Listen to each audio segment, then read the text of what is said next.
Hi, I'm Vivian. I'm an infection preventionist. While I was studying epidemiology and infection control at the University of South Florida, I came upon this article about Florida State University playing football with Duke University. That weekend, it's very strange, but that weekend, Florida State and Duke University were playing again. So it's 2015 and I'm doing my master's, but in the year 2000, Duke University and Florida State went against each other playing football. And in that year, they had Florida State had won 63 points. I couldn't believe this. It was really 62 points to 13 points. And one of the reasons might have been because of a really horrible infectious disease that had gone through the entire football team.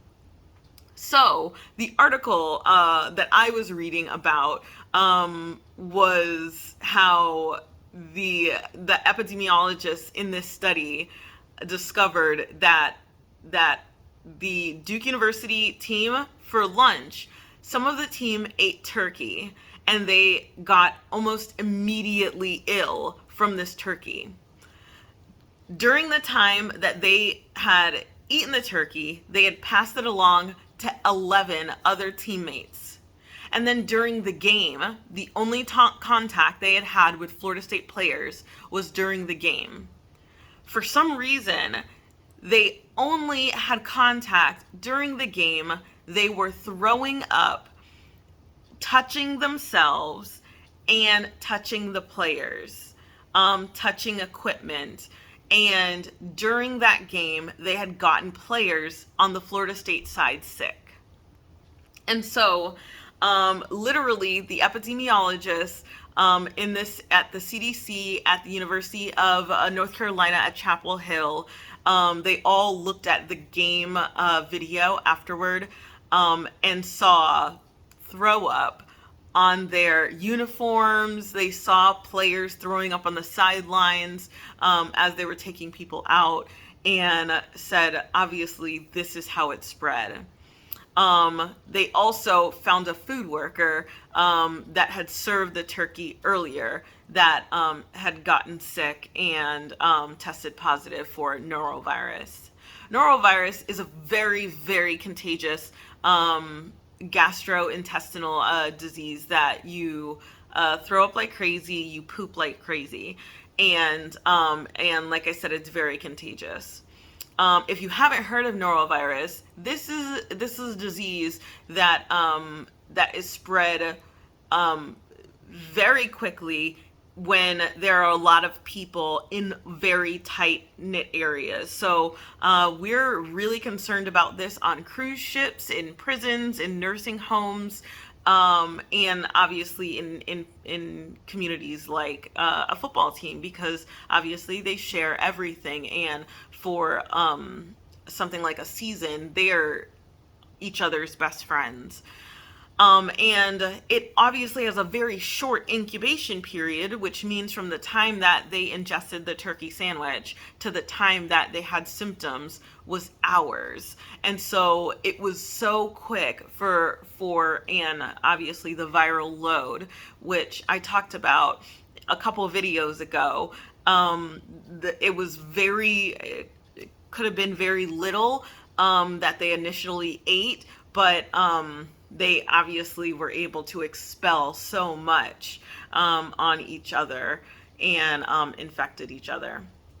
So obviously it's a very effective disease and there's no cure for it. You kind of just have to separate each other and make sure you clean the environment very well.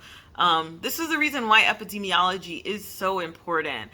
One of the highest reasons for death in children under 5 in the world is diarrhea illnesses. They literally just lose so much water and nutrients that they just waste away and pass away. And other than just replacing their fluids and electrolytes and nutrients, there is no way to cure these diseases. All there really is prevention. And so it is super duper important, as an epidemiologist, my goodness, that we can find these things even in the first world. In America, food workers obviously shouldn't come to work sick, but obviously they should be washing their hands like crazy, and preparing good food, for the public. And so I thought that was super duper interesting. Those things can happen here. Obviously, it was able to quickly and immediately get people really, really ill. And just because football players are obviously very, very strong, it was able to lay a lot of people out. And so if you want to know more about that article, that study, that they were able to look at, in the past, I'm going to put that in the link below. I'll have a news article from ABC, and I'm going to have the study of the article that I was able to grab when I was in my master's degree. So it was really super interesting, and real world, because it happened to an area, obviously, that affects me in Florida, and my school. So I thought that would be interesting. But the takeaways, obviously, those norovirus and other diarrhea-like bugs are things that you can get from food and contact with the environment. Don't go to work sick. Don't prepare food if you're sick. And please, please, please clean the environment around you, and soap and water, bleach, and wash your hands really well, especially if you're preparing food for other people. Thank you. I'm Vivian, infection preventionist. Ask me your questions. Bye.